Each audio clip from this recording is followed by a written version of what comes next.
Hey everyone. Also, maybe it's more apt to say, "Hey, welcome, developer advocates." Hey,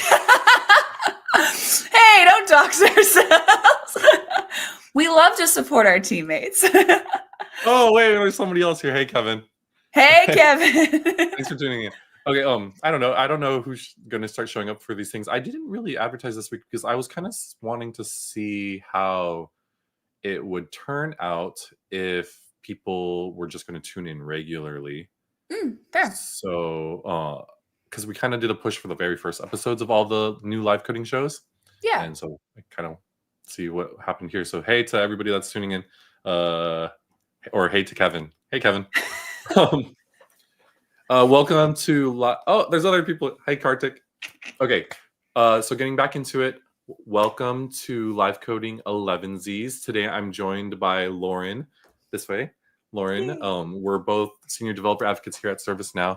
If you're watching the show, you probably already know that. So we'll get started.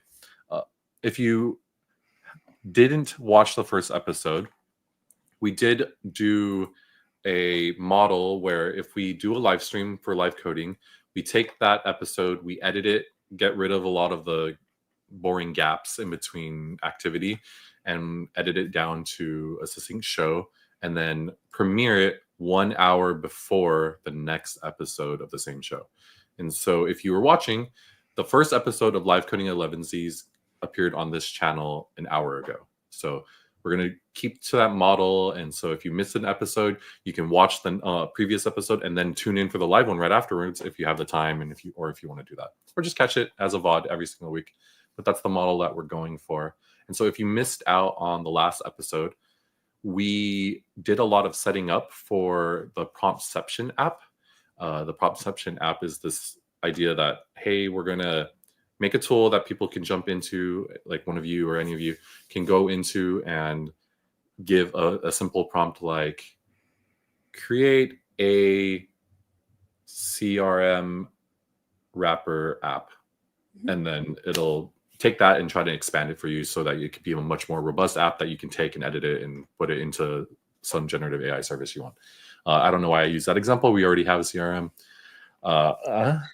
But that's the general tool that we were going to make for the first app that we're making on this Live Coding Elevensies. Cool. Anything that is a live coding party is an open invite. But right before this show started, Lauren, I had all the windows closed and I was setting up my streams. I had apparently turned my volume way up.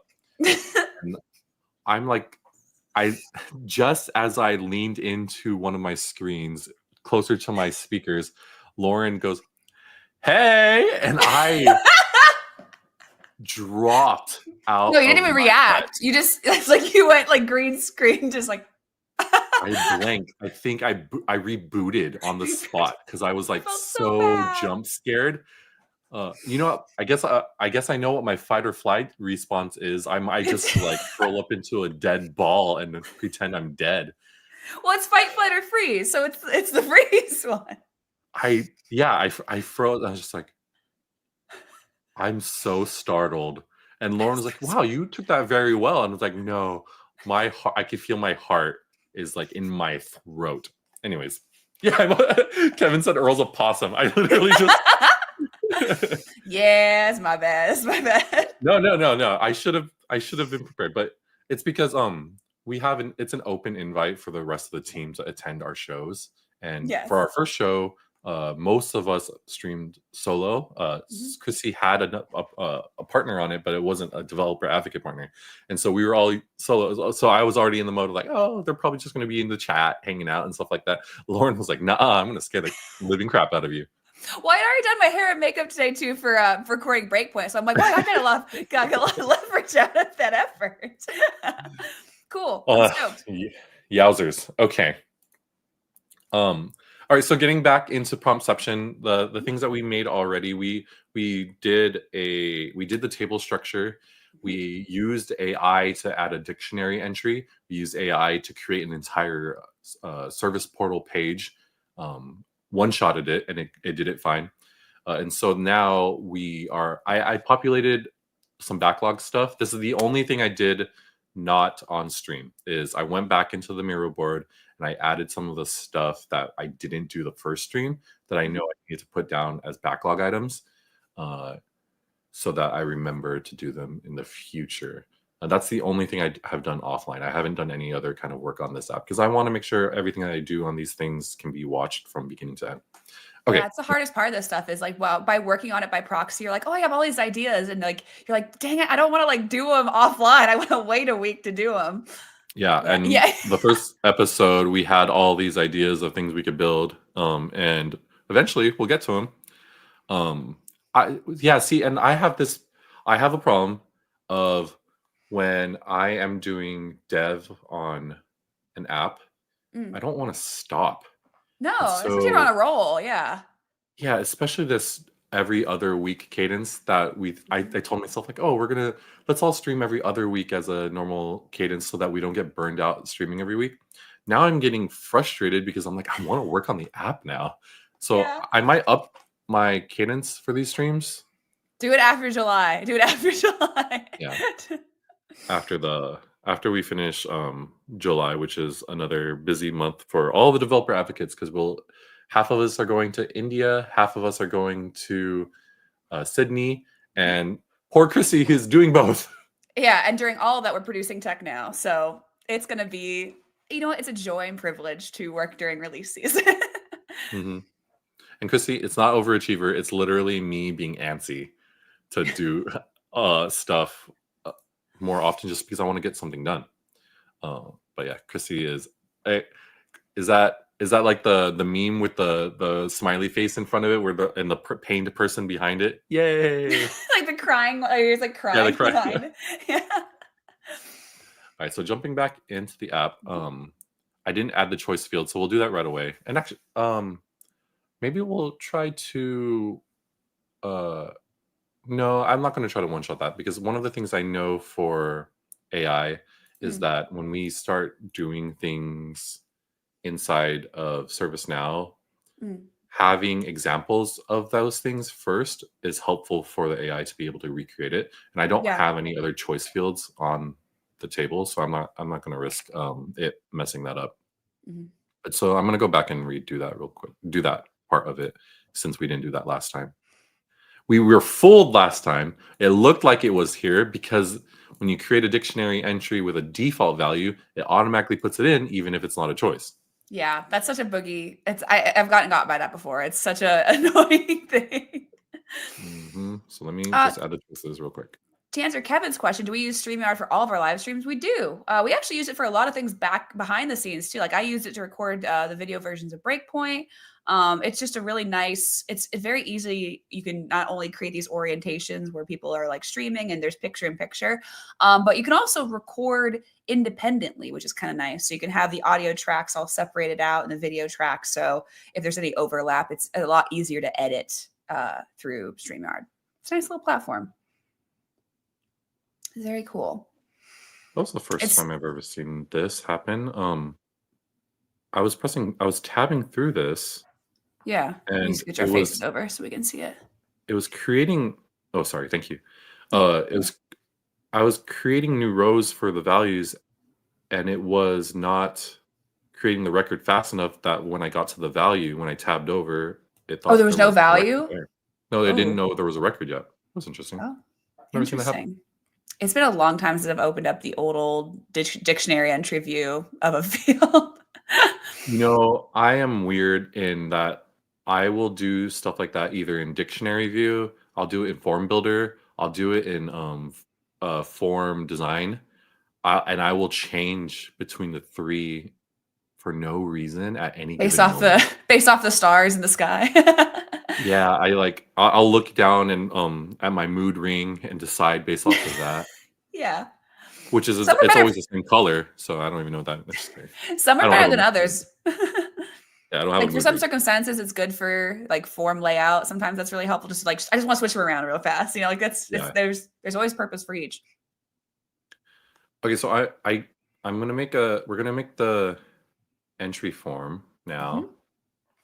And since I did work in here, I kind of actually want to show off doing the AI building of it. So before I do that, that means I need to resync the repository on Git. So let me commit these changes real quick. Yep. Oh, how interesting that we're using the, it's just by you doing this, I'm seeing something that in Zurich will be different. And that's all I can say on that. Hey, we've talked about it. We've told people when to expect it. Okay, just making sure I don't want to get in trouble. I've gotten in trouble. We also, I said it in the last stream. I said it in the last stream, so I already spilled that. Okay, cool. Then they're the one getting in trouble, not me. Oh yeah, whatever. Everyone knows I just talk. What Lauren is referring to is I went into the Classic Studio instead of ServiceNow Studio because I'm used to going to Classic Studio because it has source control, whereas ServiceNow Studio still does not. But it's coming in Zurich, so very soon. I believe Andrew Barnes was in that stream when I said it, so he didn't get mad at me. No, I think they talked about it at Knowledge too in certain audiences. So, and if anything, then it's just for the audience here. Spoiler alert. Who's hanging out in the chat? Looks like Kevin and Kartik and Josie. Yeah. Hi. Cool. One of the things I acknowledged to when I was editing the last episode was I am like a distracted dog that when I see a new person chatting, chat. Yeah. I go in the middle of my sentence. I go, "Oh, hey, Paige," and then I go back. I finish my sentence, which makes editing the video so hard to do. Oh, yeah. Because I don't want random. The whole point of the video is that if people aren't watching live, they don't need those kind of in the middle of thing interactions. And so it's like there's too many times where I'm just like squirrel, and then I go back. And she's here too, so you can have a reprise. Well, that was because I got distracted and I saw Paige's name and I said, "Hi, Paige." Anyways, okay, so that is committed to the repository. So I'm gonna go jump into Cursor and pull.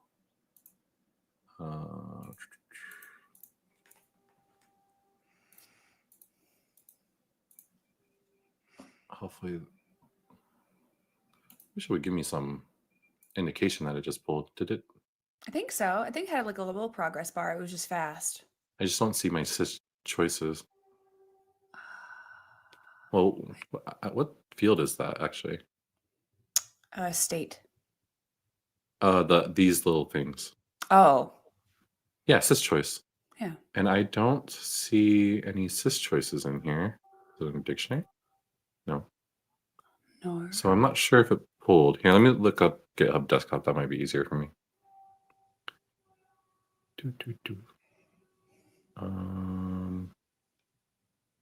Oh, Promptception's not in here.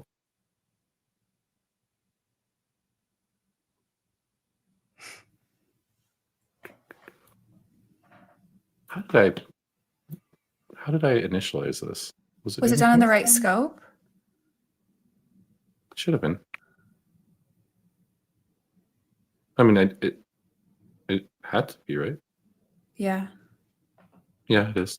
Josie, I agree. It would be very nice just to add in a prompt and edit a video the way I would like it to be edited. It's so, for someone that is so anal about the way I edit stuff, that would be a dream come true.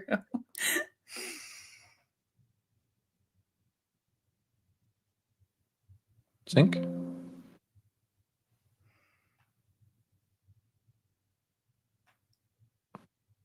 Well, I don't know where sys choice went, so I'm just going to run with it. Okay. Anyways, so as I showed off last time, when you want to build things directly into the XML file, it's super cool because you're able to build things into the actual XML files instead of having to copy and paste things from ChatGPT over into whatever interface you are on the ServiceNow side. And so I'm going to take this widget, which is called Promptception input, which we made last time. It's a blank widget. It has no server script, no client script, no HTML. And I'm going to say in this service, in the service portal widget, update it so that a user can submit a input to the, and then this is where I go and grab my prompt table name, which I constantly forget what it is over and over again. And let me see, what are the values? I need to reorganize this eventually.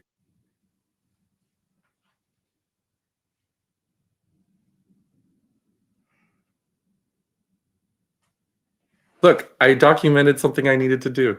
Huzzah! That's new for me.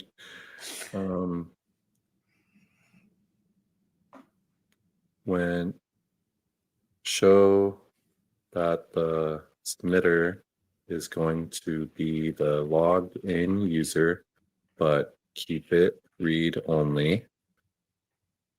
And when they submit it, load, save the record onto the table and put their input into the user input field, and then direct them to the I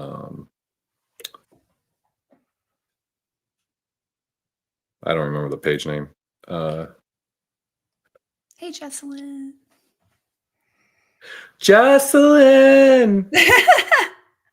Jesselyn. Also, there was a couple of questions in chat about where, so when you're opening up an XML view where you're doing the editing, that's cursor, correct?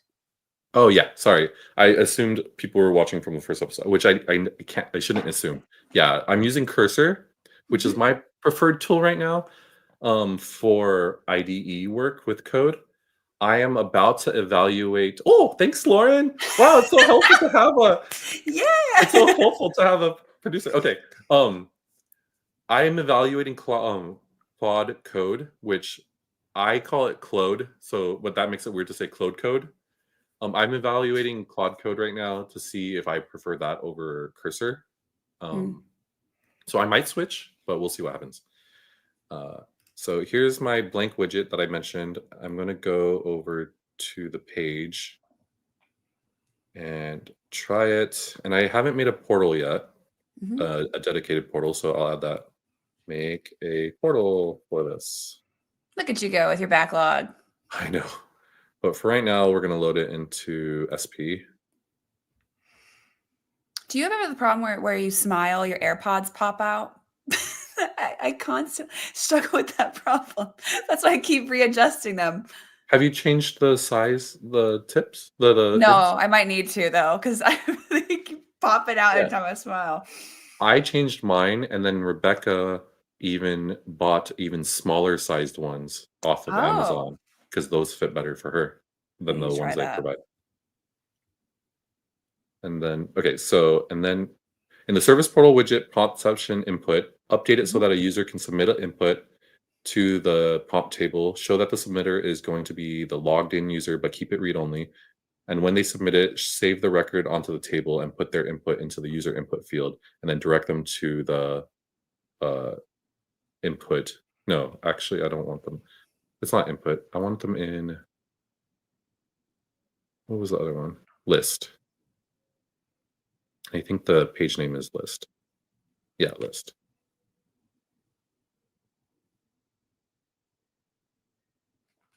Oh, and their input in the user input field, the submitter sysid in the, though I'm realizing now I'm not reading the chat as much now that I know I've got an eye on it, no worries.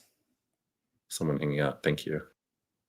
One thing that Kevin was talking about was how he can't really he doesn't have the flexibility to use AI on job because he works in the government sector. And I'm like, oh, I didn't even think about that as being like a holdup, but obviously that's both. That actually makes me both happy to hear and like sad to hear, because like on one hand I'm like, oh, it's good that the government's not just like AIing away everything, but also like there are so many tasks where it truly does, really unlock productivity on things like this. Like it's really, I wonder what pacing it will take for that decision making to change. If you remind me later, I can talk at length about that, because that was one of the common questions at the Developer Advocate AMA at Knowledge was, what do we do even if we don't have the AI tools? And I was able to talk at length about it. Okay, some things I added was I forgot to mention to the tool, hey, the submitter sysid should be in the submitter field. Display on portal should be true, and state should be new, and then direct them to the Promptception list. When you're done, commit it directly to the repo and push to remote. Yeah, so something changed even since the last time we talked about this. I mentioned how the MCP server, if you notice that last sentence I made, it says when you're done, commit it directly to the repo and push it to the remote repo. The only reason Cursor is able to do that is because what it was previously called an MCP server. I was able to connect my cursor to a GitHub model context protocol, which was the way for it to integrate and say like, hey, if something comes into this server that says they're trying to commit something or make a pull request, this is how it should work in GitHub, and the server is going to handle that translation for you so that it gets done. It's better than an API basically, because it interprets the stuff as it comes in to get over to GitHub. Why it wasn't working on the last stream was because Cursor had just deprecated the GitHub MCP way it handled that MCP server in favor of adding an actual GitHub connection integration. And so now when I go to File, Preferences, Cursor Settings, Tools and Integrations, there's simply a GitHub connector, and that is basically running the MCP server in the background for you. Nice. And so now you'll see, here's all my tools enabled. Here's all the things that my cursor can do on my GitHub, which is basically everything. And you'll see when I show here, it's running the MCP server, but they made it a direct integration so that you don't have to set it up yourself, because it kind of looked like a YAML file that you had to kind of write yourself, and you have to put your credentials in there, which why I put the shrubbery on it was because I was scared of accidentally showing my access token. And then if you didn't want it to be potentially revealed on stream, you had to know how to do variables for environments within your IDE, which not a lot of ServiceNow developers know out of the box. So there was a lot of stuff like, oh, I'm showing a lot of the advanced stuff on this stream, but Cursor made it easy. They just made it full integration.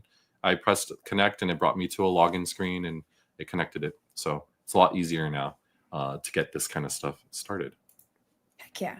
That was one of the most infamous. So back when I was on the solution consulting team, I did a couple of like test streams of like, building some simple apps, just like playing around with the idea of streaming. And that was, I think, my first on my first stream, I doxed my my GitHub information. It's like, nice, Lauren, way to go.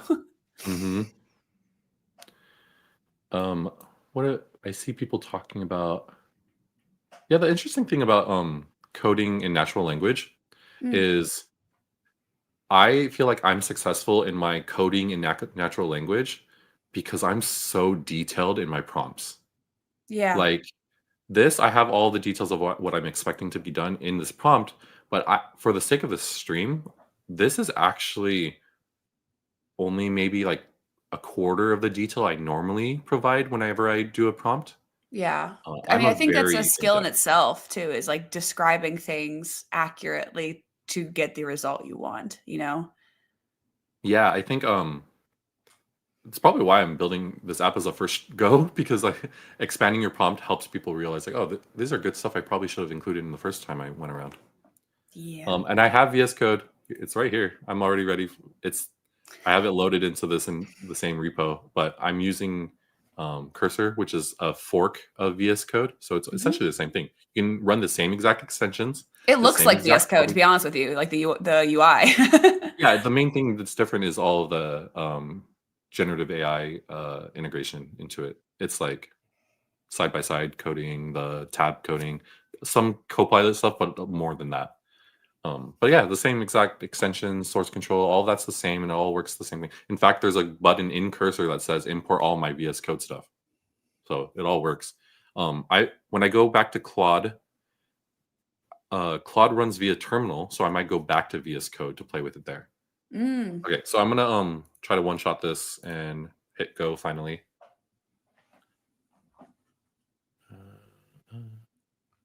So I do like that it walks me through all this stuff of Heck yeah. telling me what it's going to do and helping me understand my own prompt. Sometimes I just brain fart all the thoughts into the prompt, and then it organizes it for me, which is nice to see too. But that's the whole point of conversational coding too, is the brain fart aspect of like, here's all the things rolling around in my head, help me interpret it into something actionable, you know? Yeah, there's a great video on our channel. There is.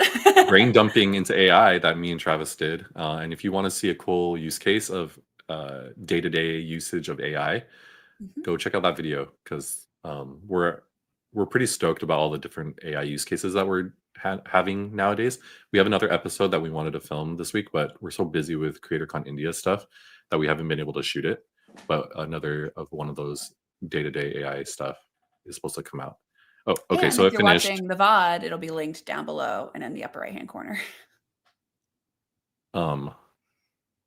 Okay, so since I'm doing I'm asking it to commit right away on stream.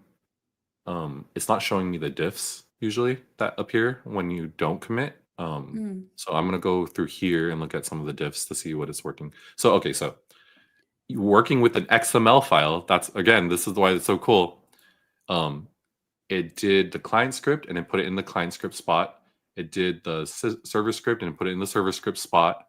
It did the CSS and put it in the CSS spot for me. Like, instead of using ChatGPT, I would have had to copy and paste back and forth. But if I give it the XML file, which I've given it the entire scoped application, it just modifies the XML file for me. So let me just do a quick review, because I didn't do well about reviewing last time. Okay, so I'm not sure if this will work, because I'm used to it being a update call instead. So we'll see what happens there. There have been a couple of times where AI suggests like API calls. I'm like, I don't even know that that function exists. How helpful.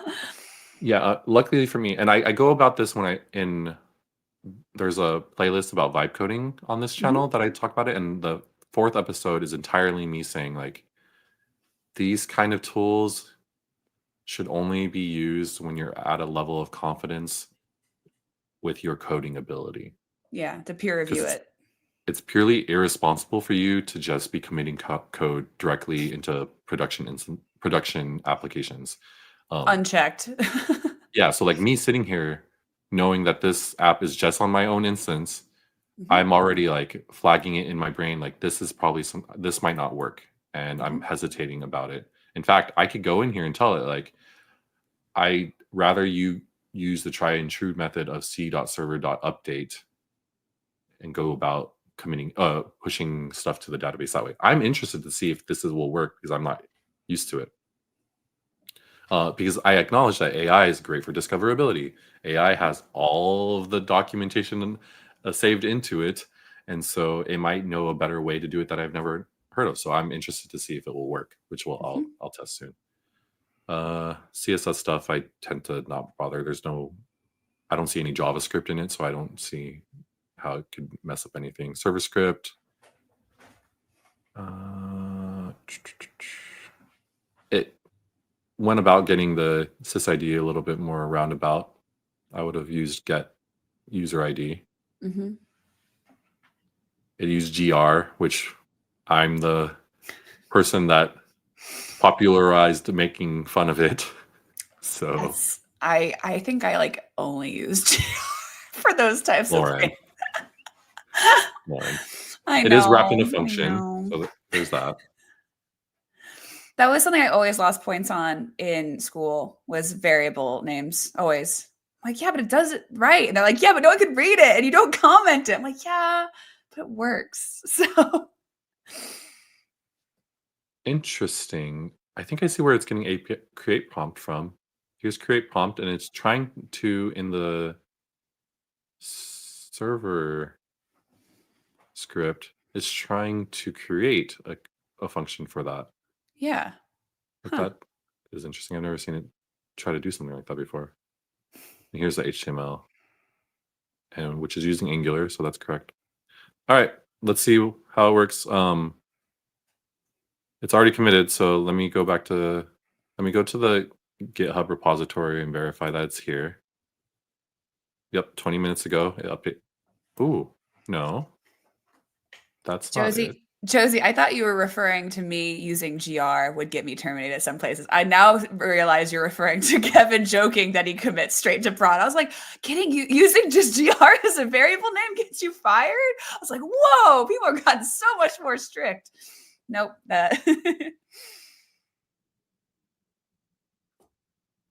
It did not push to remote because it only has the choice values update. So I haven't tested the new GitHub integration with Cursor yet, so I'm not sure. Oh, it put it into a different branch. Okay. Did it? Is it? 5 minutes ago. Yeah. All right, so I have to merge it into the main branch. And I'll do that here real quick. Because once this is merged on GitHub, I can simply go to Studio and apply remote.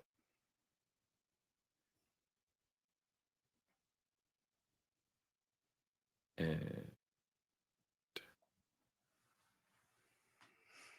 this is where I edit the video to make it go faster. And so here's the widget that I had already loaded. So here's it blank. And if I press refresh, Huzzah. errors. Perfect. Hey, they help. Yeah, so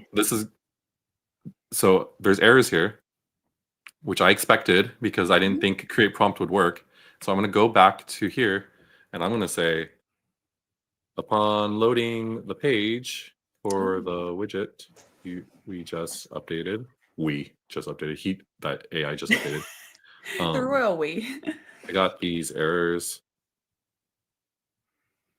I believe I rather you use the traditional way of moving input from the client to the server.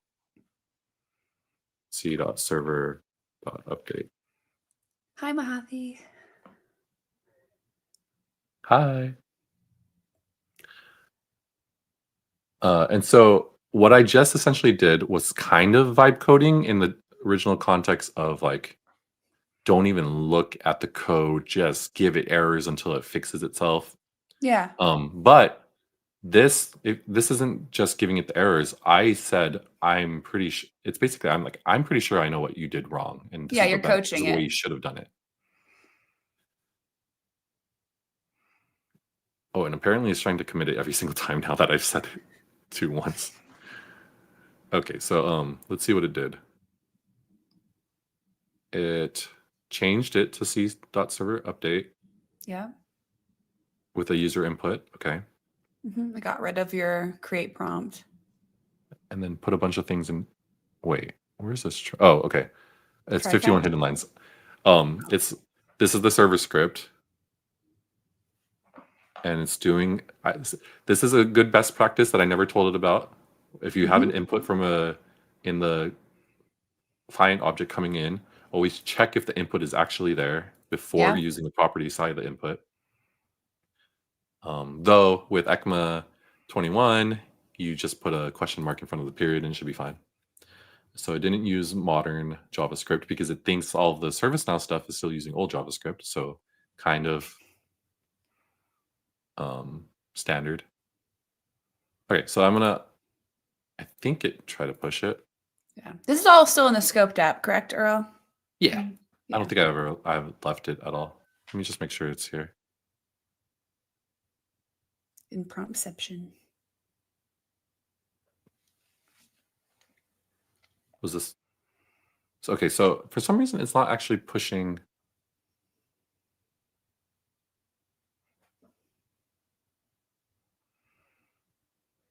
What did I do last time? Did I sync? I thought you did push.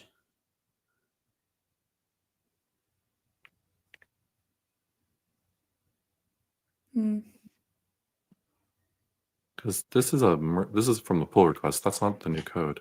No.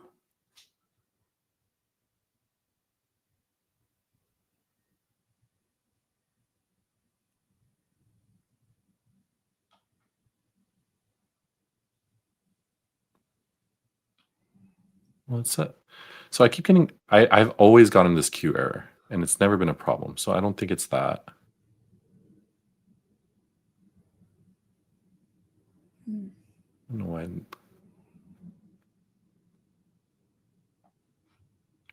It didn't say it's a new branch. Did it push to this one? It did. It pushed to the old branch. Okay, at least I knew where to look for it.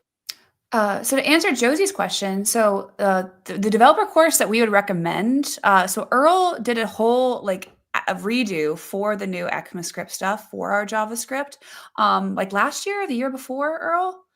He did like a whole series that's like an added addendum to our JavaScript series, and so we have a playlist for that here on our YouTube channel. I'll make sure to link it in the description and VOD as well if you're watching this after it's recorded. Okay, I've synced. No more errors. Huzzah! Okay, so it fixed the error because I told it to go back to the normal way of doing. So what is this? Is that just a service portal thing? Was what? There was a performance analyzer thing down here. I've never seen that before. Our faces were blocking it. Here, let me switch it up. There we go. Yeah, there's a little. I was like, "Where's what?" Oh, that's cool. I've never seen that before. I don't think that's part of this. I think it's just service portal. Yeah. Testing. Hello. Okay. That was so fast too. It's like boom. No. Nah, we good. No, we Gucci. We good. Let me just make sure it's not here. It's not here. Okay, so I'm just gonna stop trying to. I'm gonna start editing the actual widget and try to fix it.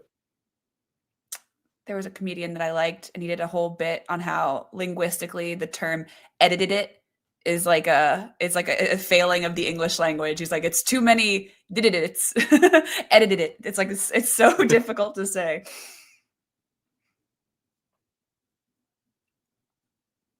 Or pocketed it. Yeah. Like Benedict Cumberbatch. Oh my goodness. No, who was it? Was it him who said couldn't say? No, he can't say penguin. Penguin. Penguin. On the documentary about penguins, mind you. It wasn't like on a one-off from an interview. He was hired to do the voiceover for a documentary about penguins and couldn't say penguin. Okay. Get rid of the old color branding, challenge level impossible for ServiceNow.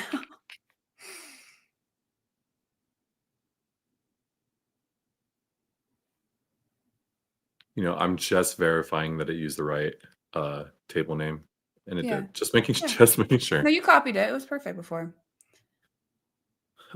Yeah. So again, there's things about like knowing best practice coding. Like again, I would have probably called this prompt gr. And if I wanted to be my standard, I'm going to go ahead and make that change. And then I would have done new record, initialize creates a completely blank record, while new record satisfies any default values. So if I didn't include something in here and it needed a default value, new record would handle that. So I prefer that. Input. So this is coming from input. Data submitter use sysID is up here.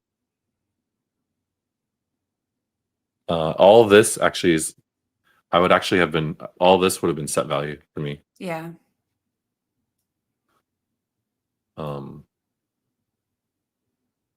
What's the added benefit of using set value over though just doing equals? I prefer set value and get value because then you're always working in strings, so it's more predictable. JavaScript has too many truthiness values to it. Yeah, good point. Yeah. So I'm going to make you all watch me do line by line code editing. And on the VOD, this will be in 5x speed now.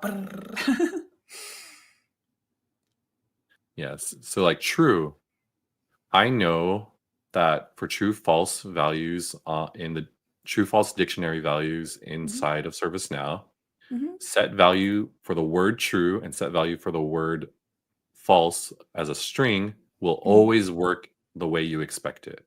That's true. Ha. Putting zero, but if you were to just do the prompt gr dot display on portal equals 0 versus 1 versus banana, that all makes versus blank value versus null.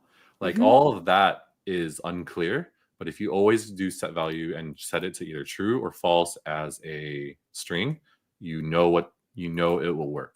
Yeah. So I always use get and set.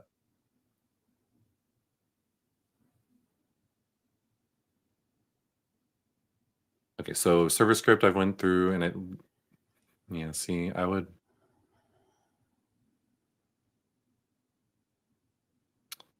feel like it's safer to you know what? This is another thing I do usually. I say console.log c.data just to verify that some of those things are working. Oh, here it is. All right, so those two are working. I'm not going to fix those. That's good.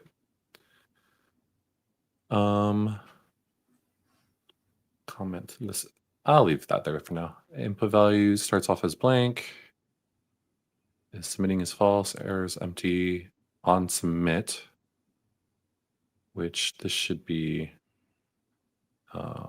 Where's the call for it? Where's the button?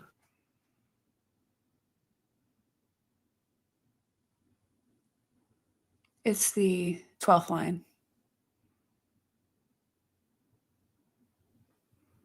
How is it calling c.submit? Oh, that's interesting. I wouldn't have used the word for submit then. The word submit then. That might be the error, but we'll see. Because it's too common in other things.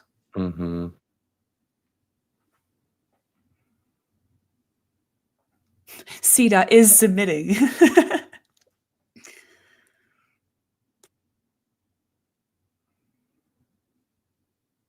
There's nothing in here that's setting to the input value. So that might also be the problem, because for it to get to here, somewhere in here or in here, it needs to say data.input value, user input. So just taking a quick glance, that's scoped. That's scoped. Yeah, and it doesn't even say it there. So nothing is setting to the, oh, I guess, see, this is not the way I normally do server update. No. So maybe I'll just code it my way now.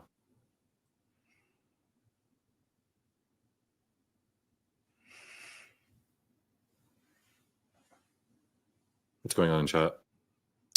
People are talking about the parameters around using widgets and things like that, and the best practices in portal development.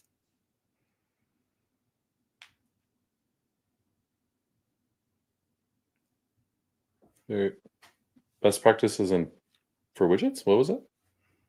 So Mahathi says, is it considered best practice in portal development to structure a page using individual aligned widgets, or is it okay to implement the entire page as a singular widget? There's so many different factors that go into that. Yeah. Most of the That's time, what Joseph is saying. for me, is it reusability is a big thing. If you think part of your widget is going to be reused a lot, then you probably should compartmentalize. For me, personally, if I don't think anything is going to be reutilized, then I like keeping it all in one widget, just because having to do communication between widgets is really annoying. Um, because you need to start doing broadcasts to make sure different parts of it is working. And you can do layout so much easier if it's all in one widget. So the reusability thing is usually my main concern when I do widget design. But that's past that, I tend to put things into one widget. Which makes it really hard when the widget gets really big, because then it's almost impossible to understand if someone new jumps into it. So that's the other thing. If multiple people need to be working on it at all times, compartmentalizing it will probably make it better. Does it affect load time at all?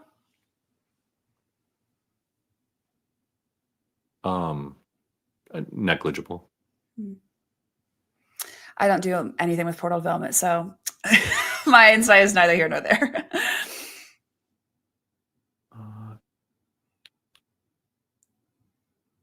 Okay, so I have let me just recreate some of these things first. Hey, we got a Twitch viewer. Huzzah. Hey, and they're roasting us. Yeah, I mean, that's why we're trying to do some actual discussion around different topics as it comes up. I very much like to talk about any of the topics that people are asking about, especially like how does AI incorporate into a lot of things conversation now, because that's very fascinating chatting to me.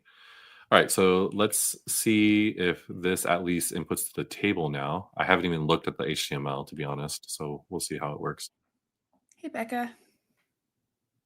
Gabby's mad you're not using UIB. Okay, so that's a good sign. It created the cross-scope privileges. Yep. Hey, I debugged it. Hell yeah. Woo! Good, because you're at a 10-minute warning. Okay, cool. So let me I just noticed one thing though. Let me log all the bugs that just happened. Input page doesn't redirect. Yeah, that's the main thing. Did I create the entry forms? Done. Yep. I'm going to really quickly reorganize the forms just because I see it now. So I'm going to do the list layout first.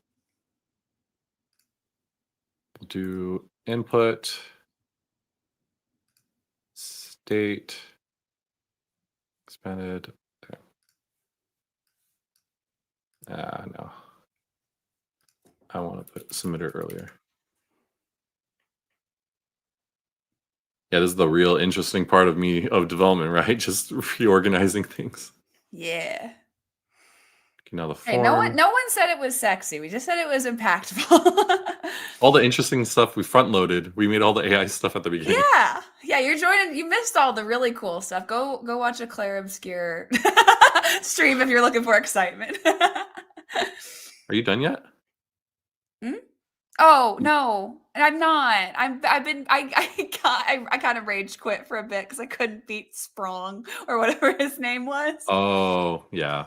Yeah, I don't like the bosses where it's like, okay, you have to parry everything, otherwise you just die. I'm like, there's no workaround. I'm so bad at parrying. You don't even understand. I've gotten through the whole game basically. Yes, but on some of the bosses, you have to parry. You can't dodge. Yeah, you can. You can always dodge. But you don't. But you my don't get level. AP. Yeah, you don't. So I just keep getting just blasted into oblivion. So I'm a little. I had to take a break and play Date Everything for a bit, but You're playing data and everything. That's awesome. Yes. Clean up scripts that I didn't. Okay. And I did that actually. Okay, so should I start the analysis skill even with only 10 minutes left? Well, if we finish halfway through, it's a nice teaser for people to come back. True. Let's do it. Let's do it. Let's let her rip. Oh, I already have it.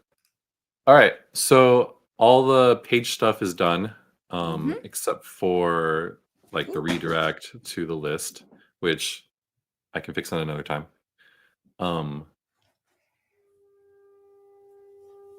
And then now we're going to do the actual prompt building via analysis skill kit. So from here, I have not verified all of the stuff for analysis skill kit is turned on. So I think walking back, the stuff that you need to do is make sure you have something Now Assist plugin turned on. You need to make sure you have the Now Assist roles, including a specific role for Now Assist skill kit. And I think that's it for Now Assist skill kit. There might be a skill you need to turn on, but I don't think you need to. So I think make sure the plugin's installed and up to date and compatible, and make sure you have the 2 roles necessary. Hey, Fodor.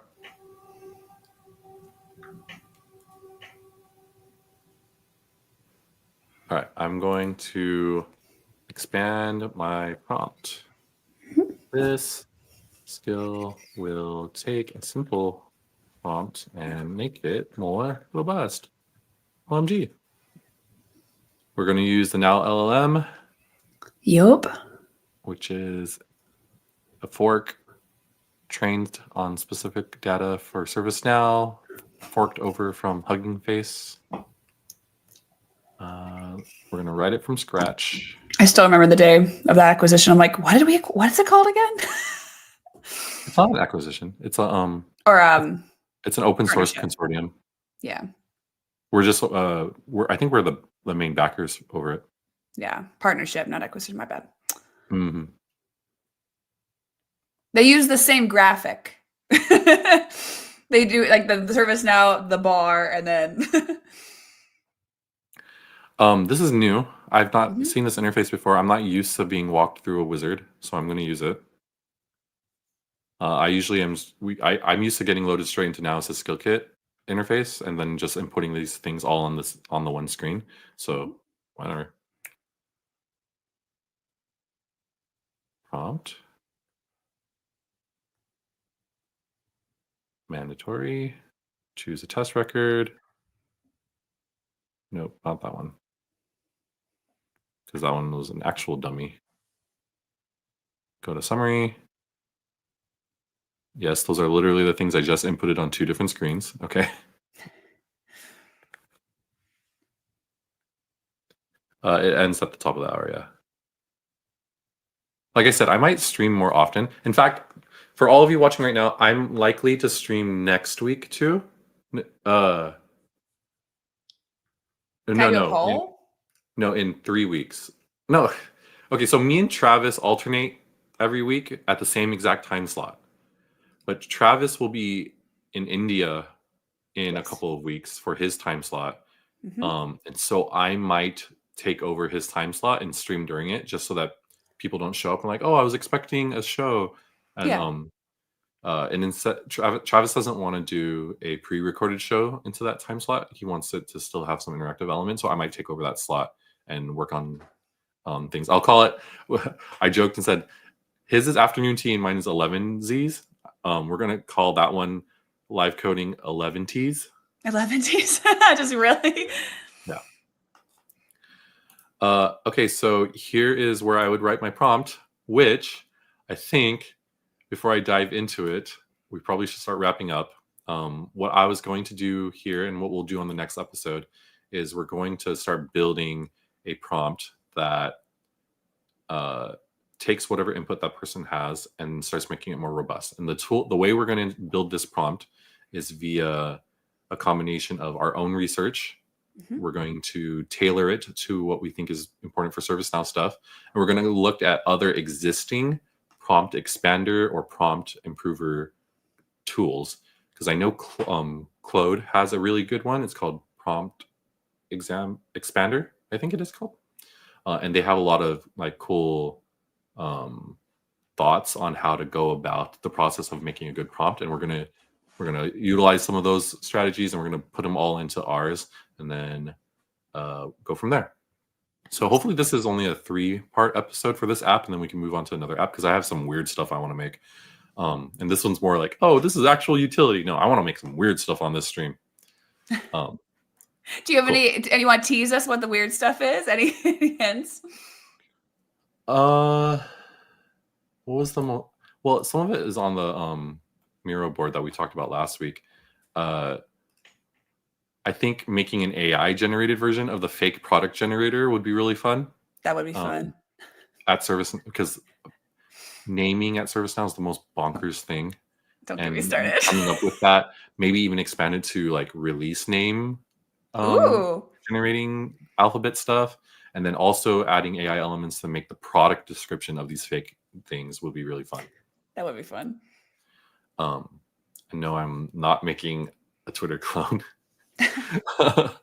There's many of those out there already. Follow us on Blue Sky. Yeah. But yeah, I think that's some of the stuff that we're going to do in the future. So hopefully this is only a 3-part episode for making this Promptception app. Maybe it might become a 4 episode. Maybe on the next stream that I do, I'm just going to make it one really long episode and just keep streaming until I'm done. Just bust it out. Yeah. I mean, that's the thing too. Especially if you're on a roll and you don't have any other meetings after it, I would say just go for it. Yeah, there's nothing stopping me from just continuing the stream, besides that I get hungry, because that's noon. Yeah, like, that's the only thing stopping me. The only thing stopping you is an actual Elevensies meal. Yeah. Oh, and I see Karen in the chat. Thank you for joining for your first live coding anything show. Hopefully that was a demonstration of like regular development and how my mind goes about doing these kind of things, because I did a little bit of AI, but then I had to debug. I tried to use AI.